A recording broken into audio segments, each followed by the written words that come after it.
नमस्कार मित्रांनो, मी तुमची लाडकी आकांक्षा तुमचं स्वागत करते माझ्या यूट्यूब चॅनलवरती.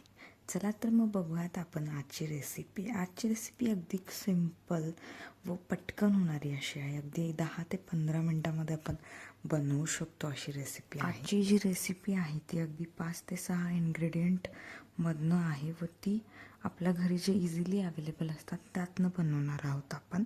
सर्वात आधी आपण काय करायचं आहे, गॅसवरती एक कढाई ठेवायची आहे.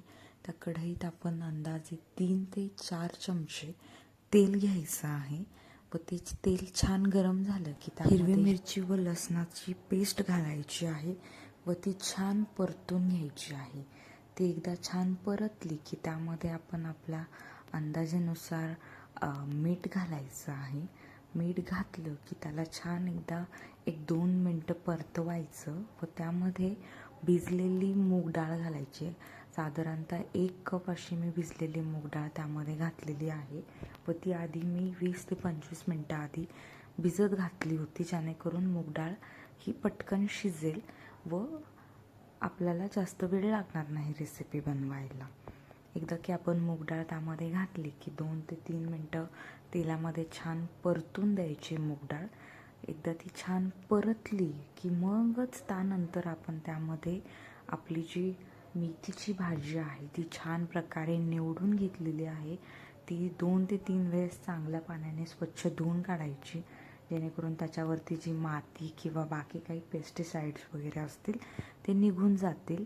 आणि ती आपण भाजी एकदा तेलामध्ये छान परतून घ्यायची व एक 10 ते 5 मिनटं झाकण ठेवून छान वाफेवरती भाजी शिजून द्यायची आणि त्याच नंतर भाजी मिक्स करायची आहे. भाजी छान मिक्स केली की त्यानंतर त्यामधलं जे पाणी आहे ते तुम्ही मोठी फ्लेम करून गॅसची पूर्ण आटून घेऊ शकतात. आणि त्यानंतर तुम्ही गरमागरम जी भाजी आहे ती आपल्या चपाती, भाकरी किंवा मग तुम्ही साधं डाळ भात कराल त्याच्यासोबत एक साईड डिश म्हणूनही देऊ शकता. आणि अगदी चविष्ट व कमीत कमी वेळ व कमीत कमी इन्ग्रेडियंट्समध्ये बनणारी अशी मेथीची भाजी आहे जी सर्वांनाच खूप आवडेल. लहान मुलांच्या टिफिनमध्ये सुद्धा तुम्ही ही भाजी पटकन अशी देऊ शकतात. ना जास्त तिखट असेल आणि त्यांना अगदी आवडीने खाणारी असणार आहे ती.